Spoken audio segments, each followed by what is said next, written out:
Welcome to SVG-TV News for Friday, July 25th, 2025. I am Rochelle Batiste with the details.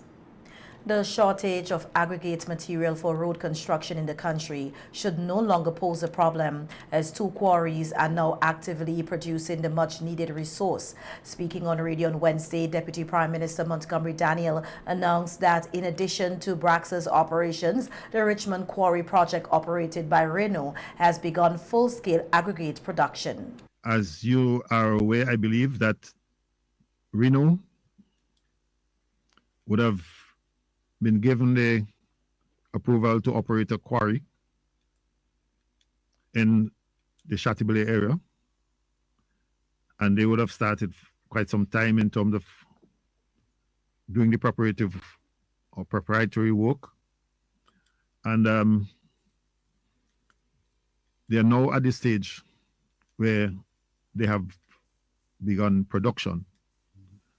So they are now producing aggregates. So that what is happening now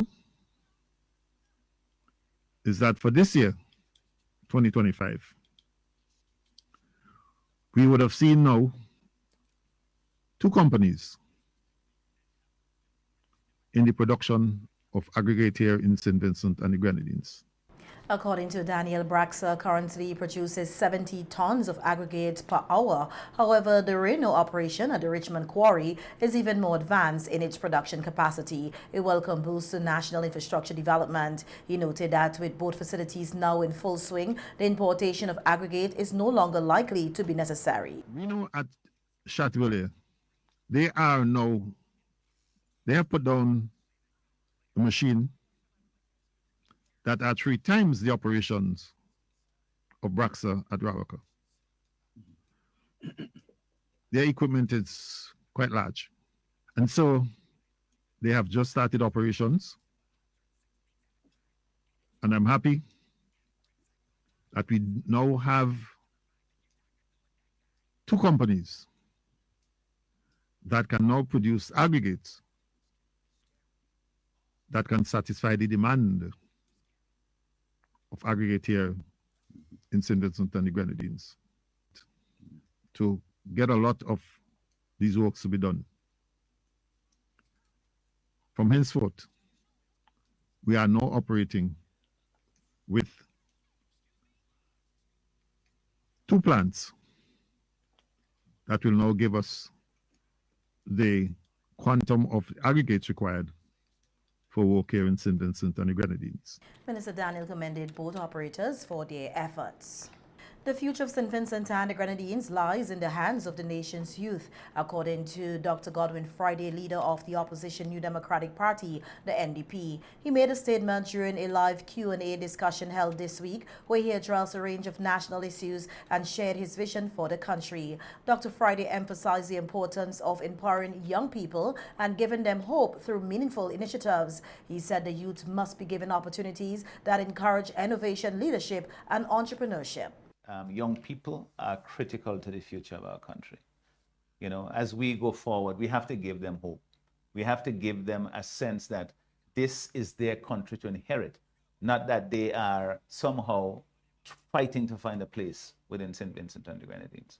Right now, that is how I think a lot of the young people feel. And some of them, you know, they just basically, they don't want to participate in the political process. Many of them leave and go abroad to look for greener pastures. But this initiative that they had, you know, which is, it can be, if it functions properly, to say, let us put some capital available for young people so that they can start businesses. And you do it on the basis of the strength of the proposal that are put forward, not about political patronage or just giving handouts to people who they feel are their supporters. And then there's no follow-up.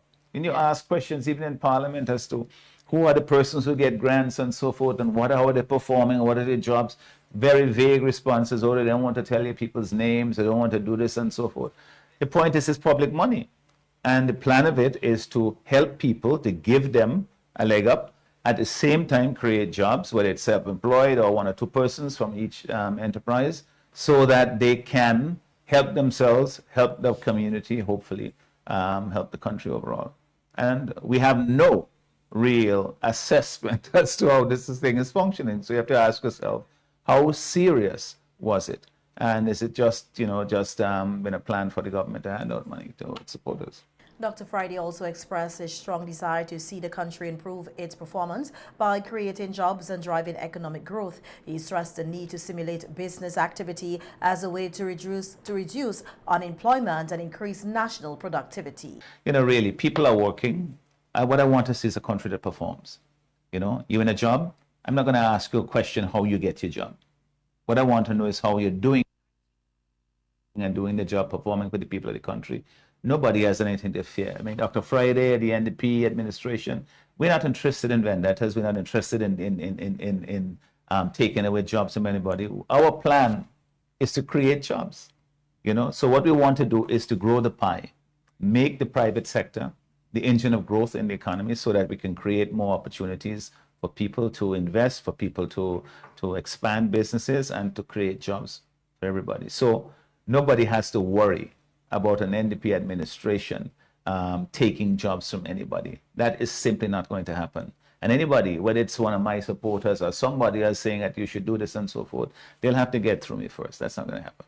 Furthermore, Dr. Friday emphasized that his leadership approach is grounded in accountability and realistic commitments. He pledged to focus on delivering tangible improvements in the lives of citizens. My plan is to make those promises, make those projections that we can keep that are realistic and to deliver on them.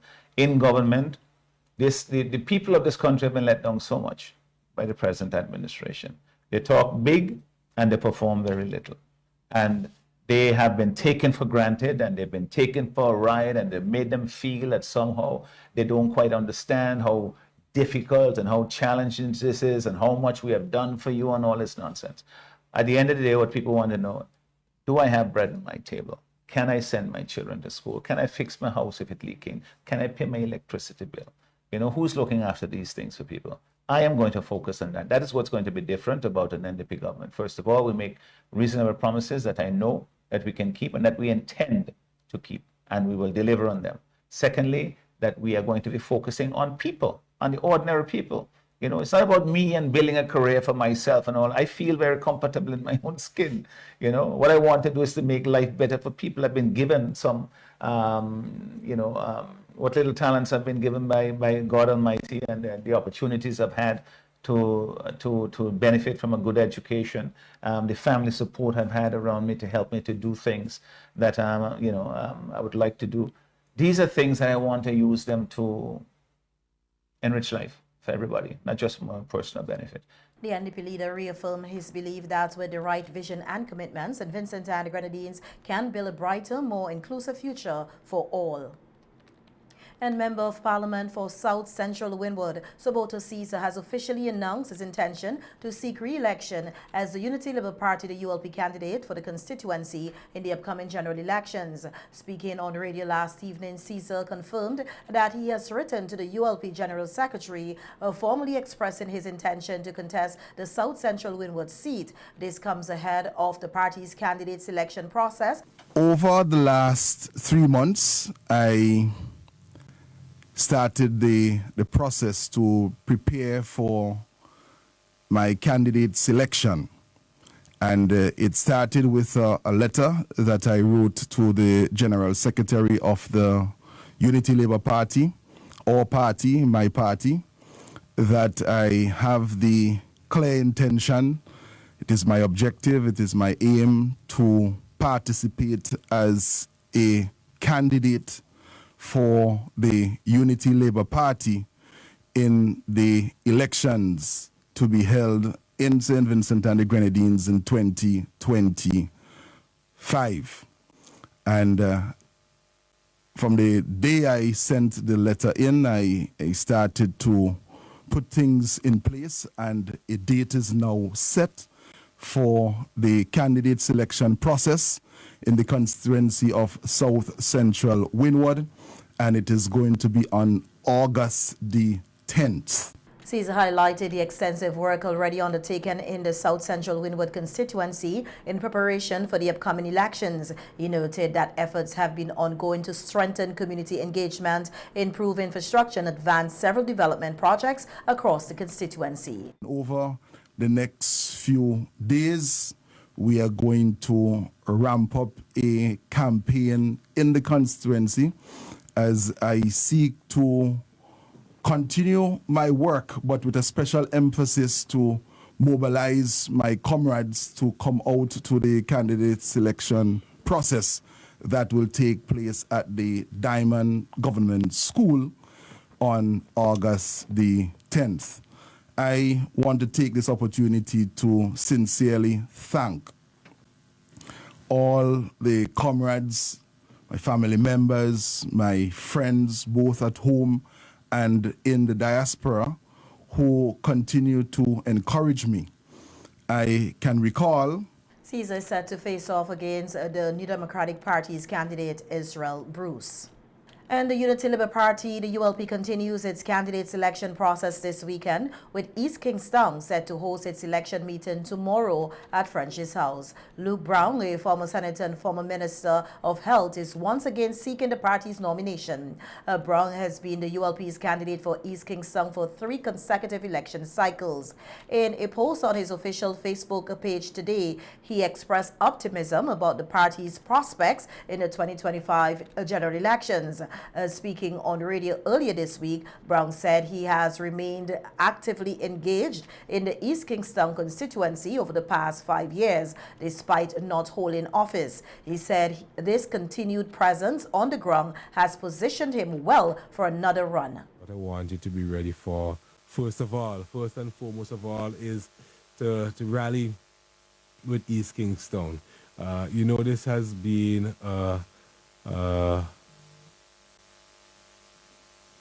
we've been preparing for this moment almost ever since the last elections, because we want to continue the work that we have been doing politically. We want to continue the progress that we have been making in our campaigns, and we're going to move on with that task upcoming on Saturday. And I want to invite all the comrades from throughout St. Vincent and the Grenadines to come to East Kingstown on Saturday for our activity, our candidate selection meeting. Brown highlighted that during his previous campaigns, he succeeded in increasing the ULP share of the vote in East Kingstown with each election. He described this as a sign of growing support and momentum, and that he believes that this time they can go all the way. He called on supporters to rally behind him and the ULP as they aim to flip the seat, which remains in the column for the opposition New Democratic Party. That event, and in East Kingstown we are really committed to persevering to the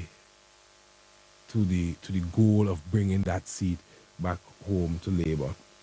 It's not a seat that has been won by the Labour Party since 1984, but we are going to. I think the East Kingstown seat was first created, I think it was in 1972. But it has been changed in terms of its boundaries from time to time, including when there was the creation, I think, of the Central Kingstown seat. So we have our work to do in the constituency, and we have to keep in mind that we have been moving in the right direction. I think we should pay attention to the fact that there has been a trend of increasing the votes in the constituency in every successive election. And we've gotten to the point where in the last election, for the first time, we got more than 2,300 votes in the constituency. And we're hoping now to go all the way. The ULP's East Kingstown candidate selection meeting is scheduled to begin at 5 p.m. tomorrow. As the rainy season sets in, residents are being urged to take extra precautions against mosquito-borne illnesses due to an expected rise in mosquito populations. This warning comes from Senior Environmental Health Officer Ralph Williams on radio today. Williams emphasized that understanding the basic biology of mosquitoes and other vector pests is crucial for controlling their spread. But we focus on two main mosquitoes. That is the Aedes aegypti, which we pay more attention to because that is implicated in the spread of dengue, chikungunya, and a lot of disease that we had was exposed and we had in St. Vincent. And then there's one which flows in mucin mosquito. It's really a pest, mucin mosquito. Over the years, there haven't been any breeding, any disease that is associated with them and so forth. So while it long is really one that we focus on, and the Aedes aegypti. And basically Aedes aegypti will breed in clean water and close to human habitat, okay? And the Culex will more water that have a high organic content and so forth. So they will be probably in drains, in septic tanks and so forth. Not to say that the Aedes won't breed there. Right. Okay, but you'll see the Aedes group because they are strictly take a blood meal from humans. Okay. In the pose that there's some other mosquito that will take blood meal from humans and animals and birds and so forth. Mm-hmm. But this particular mosquito, the Aedes aegypti, like to take a blood meal from humans. So it is more effective in the transmission of disease, arthropod disease, to humans, right? So knowing the vector you're dealing with. The rainy season creates ideal breeding conditions for mosquitoes, particularly in areas where stagnant water is allowed to accumulate. This includes puddles, clogged drains, and even small containers left outdoors. These water sources provide a perfect environment for mosquito larvae to thrive, increasing the risk of diseases such as dengue fever, chikungunya, and the Zika virus. Williams urged the public to secure any items that can collect water, such as buckets, flower pots, and old appliances. He recommended that residents conduct regular inspections of their homes and yards, especially after rainfall, to eliminate potential mosquito breeding sites. You have to start to pay attention at your yard. Go and do some inspection, simple inspection. There's persons who have harvesting water in drums. They're harvesting water in drums. They need to ensure, and we have been preaching like Paul and prophesying like John to tell persons in the community, say, hey, you're harvesting rainwater for do your domestic chores or whatever you're going to purpose you're going to use it, you need to keep it covered to prevent mosquito from going inside there. You look around the yard, there's these containers, there's containers that is discarded on cover like tires and small buckets and so forth. You have to make sure that these do not expose, so that rain will accumulate, water will accumulate in it. So it's these things. You do the inspection around the yard and these containers. Some main containers basically drums, and then you have some smaller containers like bucket, and we have some issues with tires too. After the people have buy used tires, so there's a lot of tires, and getting rid of them is a kind of little problem. It's a little problematic, I think. So persons will have them around. To further reduce mosquito habitats, Williams suggested repurposing items like tires and drums in ways that prevent water accumulation. He also encouraged the use of mosquito repellents, window screens, and wearing protective clothing when outdoors. So you could do simple things. You could use them, you could plant flowers in them, you could plant vegetables, you could plant things and put them in soil, you could cut them, you could do craft with them. You know, you could just manage these containers. We always preach and say, listen, if you have a drum and you will run the risk of forgetting to cover the drum, just affix a pipe. It does need a coupling and a plastic pipe. You insert it to the bottom, about say 6 inch above to the bottom. You elevate it, and then you cover the top permanently. And then you use a pipe, so you don't have to run any risk. You forget and you think the mosquito won't breed in it. So these are simple things. You have to remember, you have to know about the habits of the insect. So if you targeting the Aedes aegypti, then you You must get some fresh air, so you have to open your windows. You have to open your windows. But what you could do, you could wait when you're in the outdoors. When you're in the outdoors now, you could have long clothing on. Make sure your clothes that you have is covered. You mesh at windows. Mm-hmm. You have mesh at windows. You could use net, but if you have to use a net, you have to use it throughout the day. If you have to take a rest, put it go under the net and so forth. Screen, I don't mention screen already. Repellents, we're using repellents. Williams further emphasized the importance of community-wide participation in pest prevention efforts, noting that health authorities can only do so much. And young people are best suited to lead technological development in the agriculture sector, according to Chief Agriculture Officer Renato Gums. He made a statement while addressing the opening ceremony of the recently concluded Roots and Youth in Agriculture Summer Program, hosted by the Rural Transformation Unit in the Ministry of Agriculture. Gums emphasized the critical role of youth in shaping the future of agriculture and encouraged participants to embrace innovation and creativity. He also urged the youth to maintain a positive mindset and believe in the ability to contribute meaningfully to national development. Sometimes I have to call my son just to do something simple on my phone because they have the knack. As youths, you have the knack for it. So we are dependent on you now. I don't want to be home and might say next time I can't get food to eat. No. So I look forward because I'm near retirement. I say near exiting this world, but I want to be able to sit down and get some food to eat. So I know your guys are the future, and really and truly, it's important. And it's Ms. Thompson, McKinney mentioned a key word: money. I'm a believer in making money. You will hear me say that all the time. There are two things I believe in: money and science. And I believe that to make money, and not just make money, keep money, you must have a mindset. And you have to develop that mindset. You have to believe in yourself. Don't make anybody come and trick you and tell you, oh, this. You don't need somebody to come and tell you look nice. Yes, that's a compliment. But you must believe in yourself that you are nice. Have the mindset. Don't get carried away. I'll tell gentlemen, young men, don't get carried away with these guys with pants below bottom and all kind of thing. That is not you. Don't live like them. Don't try to fit in with them.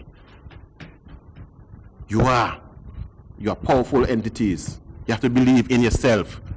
I'm not here just to talk agriculture to you. I want you to have a mindset that you're going to succeed. Leave here with that mindset. That's the most thing. Permanent Secretary in the Ministry of Agriculture, Cuthbert Knights, also spoke at the event and underscored the importance of youth in the country's broader development goals. He said the annual summer camp represents a strategic investment in young people, especially those with an interest in agriculture.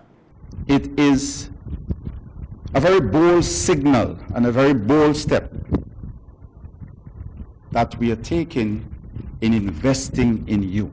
What does that mean? Remember, youth is synonymous with strength. What we are saying is that you are the future. And you are the future for our agriculture. So it is worthwhile investing in you. It is worthwhile investing in you because agriculture, it's a way of life. Agriculture is also critically important for St. Vincent and the Grenadines. It is a vital pillar of our economy. It is extremely important to our economic survival. You go to the markets on Fridays, Saturdays, and you see all the lovely produce, from fruits, vegetables, root crops, whatever they are. And you will see that our people go, they shop. I mean, one have to eat, one have to have food. But apart from what you're seeing, our agriculture also helps us to export. And by exporting, we earn revenue. And that revenue helps to contribute to your education, building the schools, making sure the roads are there, and other things.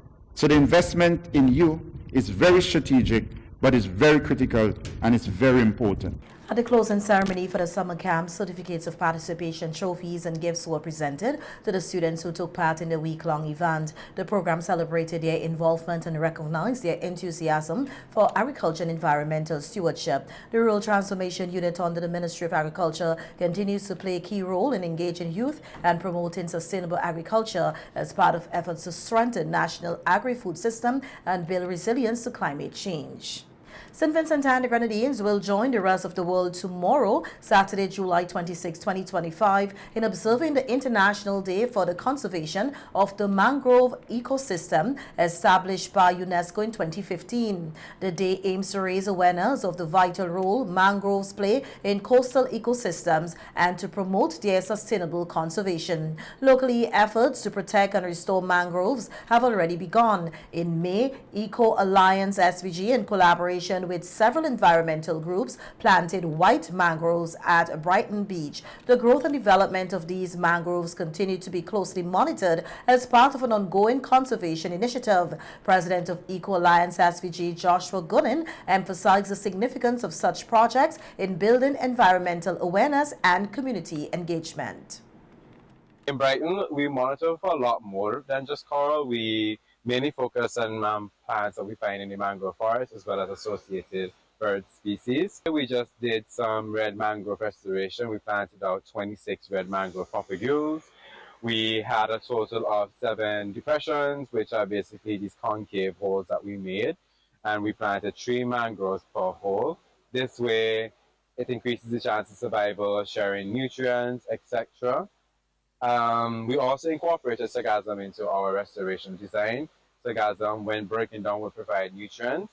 The organic matter would also assist in the take-up of nutrients and collecting and storing water. Our expectations are, we expect at least 50% of those mangrove propagules to survive to adulthood. Naturally, the forest will thin. There were 3 mangroves per hole, so more than likely we might end up with 1 or 2. We hope that one of the outcomes of this project would be these mangrove propagules make it to reproduction and are able to reproduce and provide more genetic material. Members of Energize Earth SVG also participated in the planting exercise. The initiative served as an informative and educational experience, allowing volunteers to learn more about the ecological value of mangroves in St. Vincent and the Grenadines. It was a great opportunity and experience to be a part of this planting of white mangroves at the Brighton Beach, spearheaded by Mr. Joshua Gooden, founder of Eco Alliance.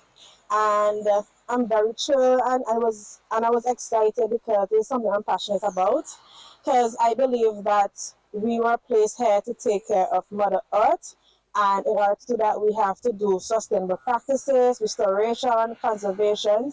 Being what our group is about, we're about the environment, conservation, of keeping the environment clean, of getting involved with other non-profit groups. We thought it was important to come here today to support Eco Alliance in their activity. We are very proud to be associated with it. UNESCO has raised global concern over the declining state of mangrove forests. It is estimated that more than 3/4 of the world's mangroves are under threat, along with a wide range of aquatic and terrestrial organisms that depend on them for survival. As part of this year's observance, local groups are expected to continue awareness campaigns, educational activities, and community-based conservation efforts to ensure mangrove ecosystems in SVG are protected for future generations.